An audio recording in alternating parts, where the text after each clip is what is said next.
It certainly didn't need to happen like that, but I know that's sometimes how it goes. I mean, don't bother me none. You know, sometimes I think about it and I'm just like, why do people even bother? I mean, bother what? with doing the things that, well, we can't talk about that now. We'll discuss that a little later. Never mind. Doing the things. Those things, Whoa. those things that are just so reprehensible. Oh man, Ken, man, how you doing, man? How you been? Doing all right, man. Been doing pretty I'm good. Watch yourself. I'm doing well. I'm gonna see right now how we can if we can go live here. So Oh, oh, are we not already live? we're not yet. We're not yet. We Hmm. something happened. Something happened. Go now. It said we're having trouble streaming to Instagram. Like, yeah, no ish. Really? All right, let's try that again. Because it says live in the little box in the corner. Yeah, well, we're live on StreamYard as we always are, which is a Oh, beautiful thing. But we're hi. we're we're not yet live on Instagram. That's fine. I think we're gonna. Whatever. I think Sorry, Instagram. But we're live for everybody else. we are live for everyone else. We are business Hi, as usual. everybody. Hey everybody! All right, so you know what? I'm just gonna go ahead and we're gonna 86. Bye, Instagram people. We're gonna Join us Instagram. on wherever else we are. Spotify, Yeah, YouTube, Facebook. Find us. we're here. We're here. We're YouTube. irregardless. Even We're here. We're here. Who we got? Oh, we got Russell. What's going on, man? Good to see you. Good to see you. Russell's been in a lot of different crowds, man. Yeah, man, Russ is a man. But Cool dude. anywho, Ken, man, it's been a while. So the It has Casually been. Serious podcast took a bit of a Forgot how to podcast. vacation. Did we Did we want forget? to call it a hiatus I or don't know what that was. It was a period of time where we weren't doing what we're doing now. a period of time? Yeah. Definitely. Mhm. A little And we longer than I apologize thought for it was. that. Yeah, I mean, unless y'all didn't care. But if you did, Yeah, you did care because you're here right now. We've got a few people.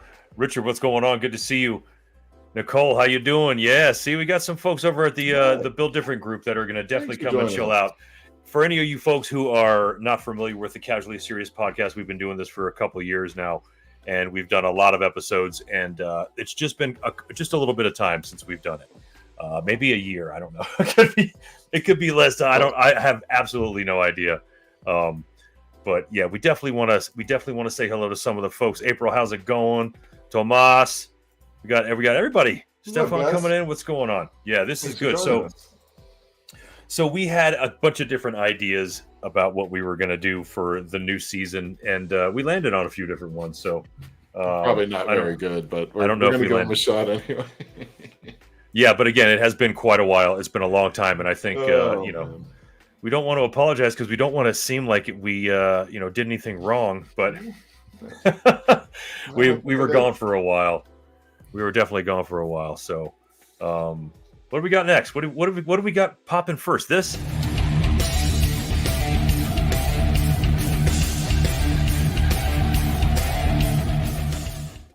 All right, that just put me on the spot. So we have no idea what exactly we want to talk about. So Well, that helps a little bit. It's obvious it's going to have something to do with audio. So maybe gonna- a musical thing or something to do with maybe a musician, possibly. I've got something that's been that weirded me out at first, and that I've kind of set myself into. So, what do you think about God, the who's he? Material Girl? I know we said some things yesterday when we were tossing some people around, or not in real life, ideas of people around, and we landed on this person who is obviously the Material Girl. This is Madonna. And I remember seeing that picture and being massively frightened at that, man. What was your first response to that, man? The jawline. I mean, it's just like just a big square there. So there's something going on there. Like just a little frightening to me. And it doesn't look like that girl. Yeah. That doesn't look like that girl. Because, I mean, I remember MTV. So going back to that, there were videos, and that's not what I thought she'd look like when she got older. I'd say that. Is that the problem? Do you think? You think since we're we're obviously younger than her, but not young, that seeing someone that was youthful and young to us when we were growing up as old now, is also maybe a horrible reflection on exactly how not young we are anymore too. That shallow per se. We're pretty young. I mean, old ourselves. There's gray and stuff happening. It's not that. It's allowing yourself to age, gracefully, naturally, a little bit more. Thank you, Tom. Absolutely, plastic surgery messed her up. It's pretty obvious. You think? I mean, it's pretty obvious what happened there. And when you have a lot of money and you can spend that, you go out there, you just say, hey, I don't like the way I look anymore. So I'm going to go make myself look like someone else. Our wives, Jordana, please. We have beautiful wives, natural too. That's what's great about our wives. Yeah. All natural beauty. And that beauty. No, but here's let me throw something out there real quick though. Let's say we gave them the ability to have plastic surgery for anything they would want. Sure. One thing. Do you think either of them would take us up on that? No. You don't think I mean, I don't know your wife as well as I know mine, but I don't think mine would. All right. Well, that was a sidebar. I was just curious because I think honestly, everyone's like, ew. And then they're like, well, I could, my forehead is too deep or some shit. I don't know. They're going to come up with something. But anyway, here's this. Andrew, what's up? Good to see you, Merc. Much love, brother. She used to be beautiful, but now it's a bit scary. So here's what I've got to say to that. Now, again, we all know that pictures can be staged, but this is sort of more of a settled in effect. Now, listen, I'm not telling you right now that I'm goo goo gaga right now about what I'm seeing right now, but I understand plastic surgery, post-surgery is there's a lot of swelling. There's a lot of weird shit that goes on. And the eventual effect is, takes a month or so like that to kind of come in. But I think this looks rather pretty. Again, it's a very face on thing. I don't have a profile and I'm not digging the internet for any pictures, but I don't think she's going to spend money to look worse, even though it did right after surgery. I mean, what do you think about that? I mean, probably that was definitely a better picture. But I mean, the real problem with Madonna though is Madonna. So it's not even the plastic surgery or the surgeons who did it or whatever she was shooting for and however she ended up. It's Madonna. I mean, this is a woman who feels like she can allow her fans to wait 2-3 hours for her to come out and this is not uncommon. This happens a lot, so much so now that she's being sued. She's actually being sued by a couple in California, man, for having them wait for 2.5 hours until she came on stage. And it's happening because of prior engagements and your commitments and all these little things are trying to entangle into some kind of a law to say this is why I can sue Madonna for making me wait. You're the person that sat there for 2 hours or so. I mean, at the end of the day, like, does she really have that power? Is I know she's huge, but does her fan base really kind of acquiesce around her in the sense of like, oh, we're not going to get mad at her. That's Madonna, we're not. That's our idol right there. So if you love Madonna, you're waiting 2-3 hours until she comes out on stage. No, her fan base is our age right now. So we are her fan base for all intents and purposes, the age group right now. So we are the people that should be going crazy, and I could not care less, but I really was never, it's not like I was a Madonna fan. I know that growing up in Miami, damn well every single girl in school dressed like her at some point in some way growing up. It was maybe not a hard rock girl. Anyway, like every video was something different anyway. She kind of set the trend for fashion, which is, I guess, your point, which is very true. But that was the kind of that just sort of just regular look, right? Back then. Yeah. You were either going to wear tight ass spandex or you were going to wear baggy ass overalls. I mean, it's like, that's pretty much where it went, and then the hairstyles generally went up. Everything kind of went up back then. Yeah, I'm still stuck there. But you were talking, you hit on something that was another part of the story. What we were talking about really was the fact that she doesn't show up for hours and hours. Right. The last thing I heard was, I think one was scheduled at 8 and she didn't show up till like 10:30. Go on till 10:30, and people are, because listen, the most important thing to also understand is people are our age that are going to these. Right. We don't have fucking time to be up until 3 a.m. like we got no job to go to the next day. It doesn't work like that. So Morrissey and Madonna, thank God they don't tour together, because you would never see anybody playing.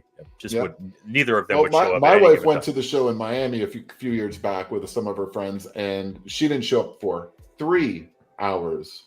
3 hours, and my wife and her friends waited for 3 hours. So an 8 o'clock turned into 11 o'clock.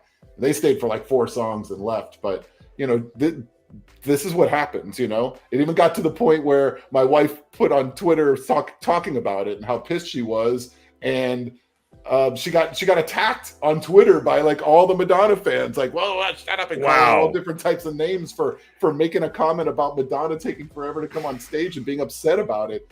I won't tell you what she said Madonna could do, and I don't think she'll ever see her again live. But that's what it is. Dr. Brian's knocking on the door saying she apparently doesn't do her hits, which tell you what, I don't know any Madonna deep cuts, so I have no idea what else she was singing. If this is the B-side to Papa Don't Preach. Like okay, then I definitely don't want to hear it. Like at all. Thank you. All right, so and again, this is Madonna we're talking about too. But there just seems to be, I don't want to keep saying age, but again, we're talking about... Oh my God, that's scary as hell. Look at that. What the hell is going on? Folks, have any of you listened to David Lee Roth's and David Lee Roth? What the heck is that? Have any of you folks listened? Out is what David Lee Roth looks like now. That was terrifying, man. I sent you a link today on YouTube to David Lee Roth's YouTube channel. If you have not gone to David Lee Roth's YouTube channel, gotta check that out. This guy is off the rocker. He's losing his freaking mind. Absolutely, and we can all watch it. We can all watch it happen right there on his. He does incredibly odd podcasts that you just can't stop watching for some reason. So if you get it's an audible train wreck. Not now. You got to stay here with Casually Serious. Yeah, don't listen to it right now. Ultimately, go check that stuff out. So anyway, he's talking. Apparently, David Lee Roth was losing his mind over the fact that Wolfgang Van Halen was getting mad at him for not paying enough attention to him on stage, which I'm thinking is going right back to sort of what we all know as the ego of the Van Halen family. And he also talked about how Alex Van Halen was like an insane, basically like enforcer until he got his Schlitz malt liquor bowl. But you've got to go to this you've got to listen to what he's saying, because it's not a video podcast. It's just pictures of him as he's doing an audio track. He does a voice modulation. He talks about the old days. The pitch gets really high, and then it's pretty. He is a very interesting man, and when it comes to Sammy Hagar too, honestly, I didn't appreciate his voice when I was younger. When I was growing up, and he was actually becoming the new singer. We all loved the David Lee Roth Van Halen. We were pissed off what was happening as fans. At least I was. And Sammy Hagar was garbage. And no matter who he was, I was going to be mad at him. But you're right. It took a little longer to go back and kind of look at it and say, man, that guy had a great voice.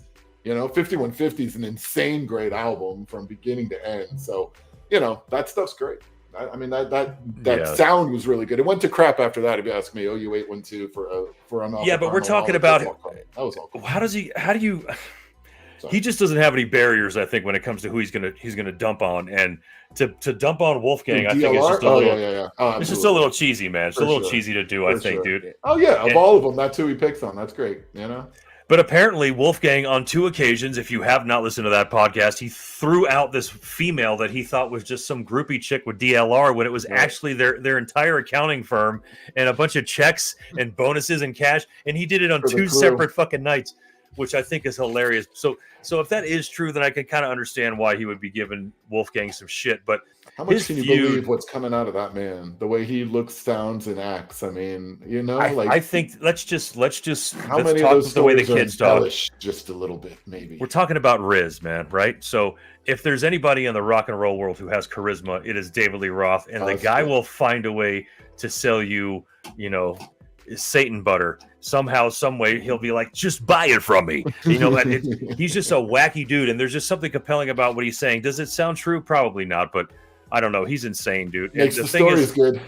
Sammy, I think, mentioned something like, "Hey, let's have David Lee Roth come out on some of these nights." Which there's a Red Rocks show that he's doing out here with who do we say it was in that band that he's touring with? It's going to be Jason Bonham is playing drums and Joe Satriani on guitar.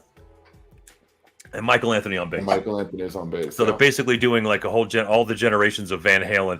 And he said, DLR, why don't you come out? And DLR's like, right on, man. I'm going on tour with you guys. and Sammy's like, no, man, that's not how it's going, dude. Like, chill the out. We're going to go ahead and just maybe come like out. A song or two, a city or two, right? We'll bring out a little bit. It'll be great. A little internet sensation. Yeah. Okay, we got David Lee Roth on stage with him. This is awesome. But David's more like, We're coming out every night, man. I'm Diamond Dave. Yeah, I expected you do that Dave from better him. than me. Well, that's horrible too, by the way. But but you can just see, you can tell. So the things when Dave's talking about himself, that's when I buy it the most, because he fucking thinks he's the god. He thinks so much of himself. But to find out he's such a massive pothead was actually kind of interesting, man. Like insane. Yeah, man. He racked up like $92,000 in like a couple of months at a dispensary. I don't know who is saying all of that. There's a lot of weird shit going on, man. What about Andre? What about this? Does anybody have an opinion on what's going on here? I didn't even know about this until this was brought to my attention. I'm a big fan of Andre, but I had no idea he released this ridiculously silly album of him playing all different size and shapes flutes, so terribly. I mean, I listened to maybe 18 minutes of it, just different sections of terribleness, and I can't believe I listened to that much. You know what? I think it's tough. I think it's tough because, first of all, we all know Andre as the other half of Outkast, next to Big Boy, with basically the Southern playalistic, the dirty South kind of smooth flow of hip hop. One of the most influential hip hop acts of our lifetime, for sure. And he just decides, after years and years of not putting any hip hop out whatsoever, he just is going to put out a flautist record. And again, I'm not going to go into the video because this is all artistic. And what I took from him doing this was not so much like, haha, look what he's doing. It's more like he has the ability to put anything he absolutely wants to put out. And he literally is playing these crazy flutes on this whole album, but it was a little tougher for me to kind of swallow when I started seeing the name of the song. So here's track number 1. It's called I Swear. I really wanted to make a rap album, but this is literally the way the wind blew me this time. Okay? Yeah. And song number 2 is the slang word for pussy rolls off the tongue with far better ease than the proper word vagina. Do you agree? I do. Okay. Number 3 is that night in Hawaii when I turned into a panther and started making these low register purring tones that I couldn't control. It was wild. Peyote. Cool. So then, so I'm here. Before I even listen to the song, I find out what the song tracks are. I'm saying to myself, let's give this guy a shot because it's just some artistic stuff. And then I'm like, you can't expect me to take any of this seriously when you've got 93 till infinity and Beyonce, which is a play on 93 till infinity and with a mixture of infinity and beyond. I look, man, I applaud him for going out there. And beyond. That's insanity, man. That's insanity. What do you listen to it? What were you able to complete a song or what?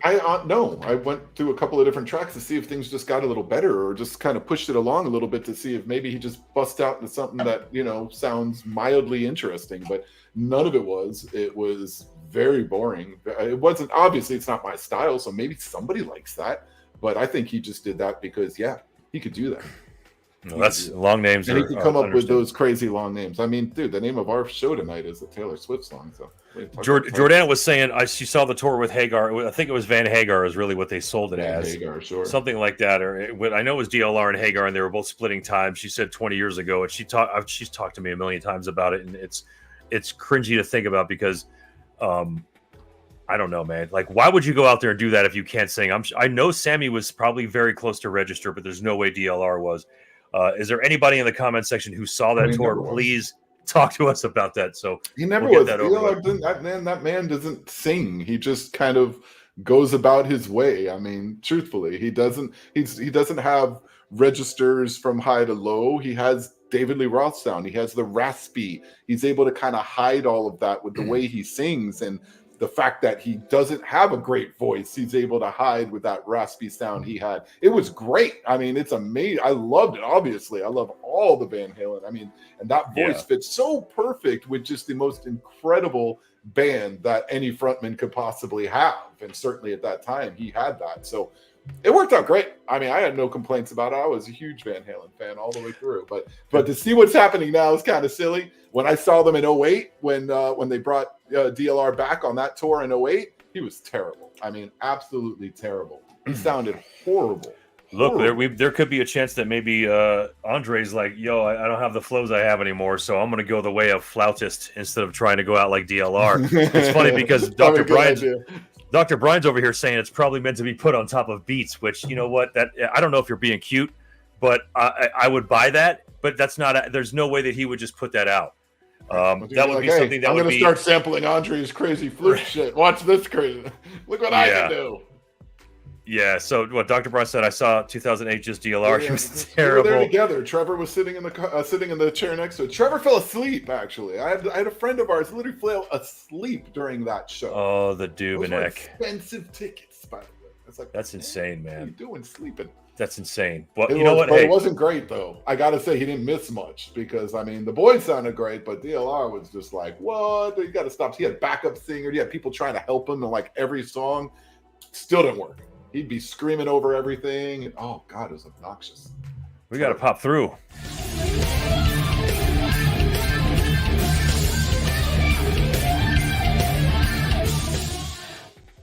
You know how Dolphins and the Cowboys are out of the playoffs. We don't care anymore. Let's move on to sport. Let's go.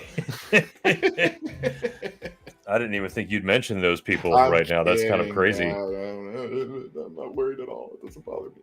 So listen. No, but it doesn't matter because we lost to the Kansas City Taylor Chiefs. And if you're going to lose to anyone, let's lose to the Kansas City Taylor Chiefs. I feel like there's no way that my team or any team is going to be able to contend with the massive following that the Kansas City Taylor Chiefs now have. That's tough, man. That's tough. You can't win football games when you have that many fans going after you. You can't. You can't win football games. It's a direct correlation. It really is. Trust me.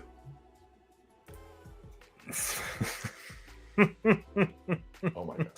You know what? And it's funny is that when I was talking, Dr. Brian says flute is all over murder was the case that they gave me. Well, that's obviously not true, but you know, Beastie Boys do have a song called Flute Loop, and we were listening to it yesterday. But still, I don't think that it was meant to be put on top of beats. But what do you make of this? I know we're talking about. There's a lot of stuff going around about people saying, "Hey, isn't it amazing how Taylor Swift brought this guy up and put him on the map because he was nothing before Taylor Swift showed up?" But I mean, it's interesting because obviously from a good sports fan's perspective and somebody who's paying attention to all of this, we obviously know who Kelsey is, both the brothers Kelsey. And beyond that, we also know who Taylor Swift is, obviously. Whereas the Swifties and the followers and all that don't necessarily know anything about the NFL or care, which is fine. But now there's a reason to. They're like, oh, wait, Taylor's going to football games. Oh, hold on. Taylor's dating a baller. Let's see what's going on here. Oh, we need a Chiefs jersey. I need a Chiefs jersey. And they literally renamed the team the Kansas City Taylor Chiefs. And that's what they are.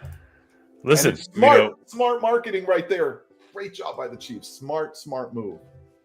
I think, honestly, we're talking about the NFL, which, opinionally, to me, is they are I think they're registered as an entertainment business. Isn't that what it is? Where they're not really a sport. Here's the deal. The deal with that is like this is just great for both camps. And I don't think that there's absolutely anything wrong. And if I'm being honest, dude, I really feel like they can like each other a lot, man. And are you talking about the actual human beings, or are you talking about the NFL and the Swifties? No. I feel like there's a couple of relationships going on here. That's crazy. Those are both crazy people. So, and you don't want to piss really either of them off because they will blindly come at you with knives, and it does not matter. That is very true. Yeah, they're a strong force. These Swifties. The Swiftie knives and the NFLers knives, they're a little different. Yeah, I don't know, man. I think no matter what it is, it's a good thing. And we're talking about branding, we're talking about selling, we're talking about making money, and that's all the NFL is about. And that's that's any kind of interest they could draw. Obviously they want to do that. So for the NFL, great, get more viewership. But I mean, come on, at the end of the day, all the money goes. It's just all the money. It comes out of the pockets of all the fans. Yeah. Whether it's through merchandising or tickets or anything else, they pay. Like they have sweetheart deals. They pay no taxes barely. NFL's got it just made. And you're an owner of an NFL team, you're set, man. Absolutely set. You look at the price tag and people, you just spent billions. It don't matter. You can have that back in the first year. It's ridiculous. I think it's adorable, man. I think it's great for the playoffs. Obviously, right now, it's going to be great for the Super Bowl since the script is already written on that.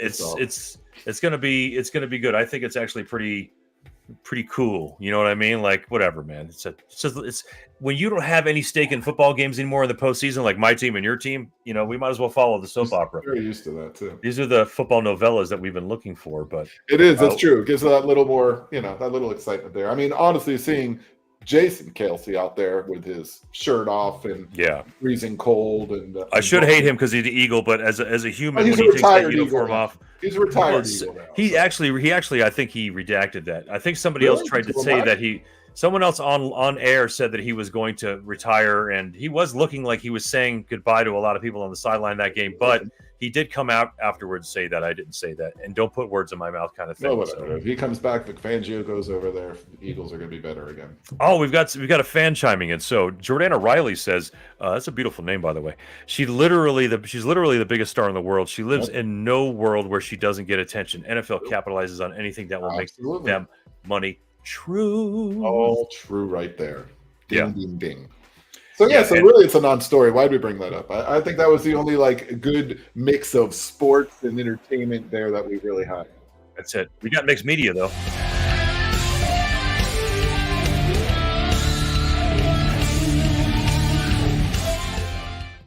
Follow under that category. Yeah, Dr. Brian's wailing his ass off in that solo right there, man. It just went on forever. Oh, that's right. Hey! Barbie, the Barbie movie. Ladies and gentlemen, we have a movie that is about female empowerment and, taking control.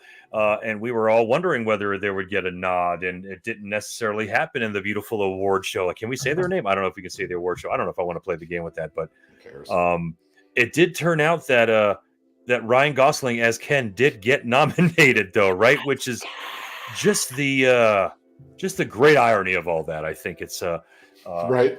At the end of it all, but the man's getting the award. Greta and Margot were there at the Critics' Choice Award, where I think Chelsea Handler made them go up and accept the best comedy of the year, something like that. But it just kind of goes to show you, man, this is just the entertainment business again, and they're gonna focus on whatever they want. And these award shows, I hope nobody really puts any stock into any of that shit, because I don't know that it's made or broke anybody's career, whether they won or didn't. I think really the popularity of what your art is and probably the money you make should be a really good gauge of whether you're doing what you should be doing. But The award shows are just award shows. Again, they're accolades. But I don't know. How do you feel about all that, man? To me, that's always been about obviously just a group of people that are going to make these decisions year after year. And I think this is what the argument has always been. Yeah. When even through some of the strikes, I know that was more about money, but there's a lot of this where people are understanding that with the people that are making these decisions, if you kind of go through that room, there's something in common just with about every single one of them. There's not a lot of diversity there. So do you think we're going to go? Are we going to go with skin color on that one? Because we can go skin color and age. You could, and we'd probably be right on both. Skin spectrum thing, and we could go through all of that, and I think we'll pretty much be able to nail it. And it took kind of pushing the envelope publicly for it to get to the point where things started to change, maybe over the last 10, 12 years. Oh, hey, look, it's the first Black woman to win this. And hey, look, it's the first, really? In 2000 something? I mean, it's enough to be a joke already. I think we've got one of our best fans. You might have nailed it right there. Nailing it as she does. What can I tell you? This is an educator that knows a lot, and she's nailing this information as everybody is, because listen, we're not idiots. We are Gen X, most of us that are talking right here. But that's why this kind of stuff, the award show thing. I mean, there used to be a time where people don't expect the Super Bowl. People would get together. You would get together to watch award shows, and it would be a big that's true. thing. Nobody does that I hear about anymore. At least maybe it's just the world I live in, but it just doesn't seem like that. I think it's because of all the stuff that had come out about it, and people realizing, no, that's true. Why is it always the same people that are winning the same awards? And there's other people that are obviously deserving of these awards that are being passed up for them. So this happens year after year, and I think you just lose less and less fans. And then Billy Crystal stops hosting shit. It's just not fun anymore. Yeah. And I absolutely, nobody remembers that unless I adore Margot Robbie, and she's an incredible actor. I didn't see Barbie, but she's I think she should be nominated in everything that she's in, because that's the way it goes. That's sweet. Oh. What about Pauly Shore? Oh my God, as Richard Simmons, this man. is hilarious. And I have not seen this. wow. I think it's just a short film called The Court Jester. Yes. I have to see it. This is absolutely mind-blowing, man. It's very quick. You have to see that. That is insane. He's a dead ringer for him. It's unbelievable what he does and what he puts together here. And there's a whole like backstory to this stuff too. Is they I believe on Hulu, TMZ did something a couple of years ago about Richard Simmons and kind of why he disappeared from pop culture and where he went and what happened and all of that. So that's something that I feel like it's kind of a neat prelude into what's happening now, where Pauly is trying to kind of get Richard to agree for him to be able to do kind of a how do you call it, a biopsy or whatever? Not a biopsy. Yeah. They're not doing a biopsy. I hope not. I hope they don't need to but do a biopic. Richard is 75 years old, so you never know. But Pauly, 20 years younger, man, it's not good for Pauly, if you ask me. It don't look so good, but it's fitting for Richard Simmons. Well, and I know that Richard's not happy about it. I know that he said that he didn't approve of it. Yep. Yeah, he didn't give. Most of all, he said, "I didn't give my permission." Which again, if we're talking, and it was funny how Pauly was talking about that. He's like, "I grew up with him. We're friends. He loves me. I love him. Don't worry, it's cool." And he's like, "Well, what if Richard doesn't want you making the movie?" He's like, "I'm still gonna make the movie. I'm gonna make the movie, Weasel." Like that's not how he talks, but I'm gonna make the movie regardless, and so he's gonna do it. And I think it's actually pretty cool casting. I think it's crazy that you can just do a movie about somebody and even if you're close to any other person doesn't want them to do, that's super fucking violating, man. I don't know if I love that. Are you sure that's all legal? I don't know, man. Not that it matters to you. It's not your problem either way. Pauly Shore blood, that money goes real deep, man. We're talking about the Comedy Store, dude. That's big money, man. He's an untouchable. Paul, listen, don't you put your hands on Pauly, all right? Don't touch Pauly. Don't touch Pauly. Oh my God, man. That's I don't know, man. That just kind of blows my mind. I remember him talking about it a couple months ago as if it was something that he hadn't already filmed, which he had at that point. And he was like, I look a lot like Richard Simmons. I want to be Richard Simmons in a movie. And then people were kind of floating it back and forth. And I guess he landed on it. But here we go. Check it out, though. It's pretty funny. It's like 15 minutes. It's a quick little thing, but it's worth watching. Well, listen, this was 32 minutes. It was another quick little thing. We had, 27 people hang out with us today at one point, which is pretty rad. 2,700 when we say 27. 2,700. Oh, listen, man. If any of you folks have not gone to our YouTube channel, go to the Casually Serious Podcast on YouTube. Go to the Casually Serious Podcast on Instagram. Go there on Facebook. Please subscribe. We really, for some reason, maybe because we were gone for a year, we didn't really have any activity on any of those shows. Dirty Dave, what's up, man? Good to see you. Hey. Dirty Dave's always hanging out with us. Dirty Dave actually came out, shout out to him, came out to see the reunion of the comedy troupe, The State, with myself and my wife. Very cool. It was awesome, man. What a night that was, man. Like it's just so, oh man, it's just so crazy, man. Time gets by, man. Say hello to your friends, hang out with them as much as you can. But I am super stoked to be back. This was episode 1, man. How do you feel about it, Ken, man? I think it was great. This is what we got to do. Sit around, talk shit, and hopefully a lot of people join us. We did. We had a lot of folks come and hang out with us. Thank you so much. It's so great. Thank you. Thanks, Brian. Dr. Brian. Brian, from here on out, if you type anything, I'm just going to assume it's sarcastic. So I don't know. 99% of what he says is. I think maybe you should start, if you're going to be serious, start out with, actually, and then comma, and then go into it. That's the old inside joke. Anyway, folks, thanks for coming and hanging out with us on TCSP24, the Casually Serious Podcast. I didn't even switch any of the crazy cool background to let people know that we have something that they can hashtag. Whatever. But I don't know. I had to take my vitamins today. Yeah, we're happy we woke up and we're going to go to sleep today. I think I'm going to go to sleep. Whatever. Well, anyway, we love you guys. Thanks for coming and hanging out. Ken, man, got anything you want to say before we break out of here? Just peace, love, happiness. Everyone be good to each other. Until next time. All of those weird things you say at the end of a show. Keep growing.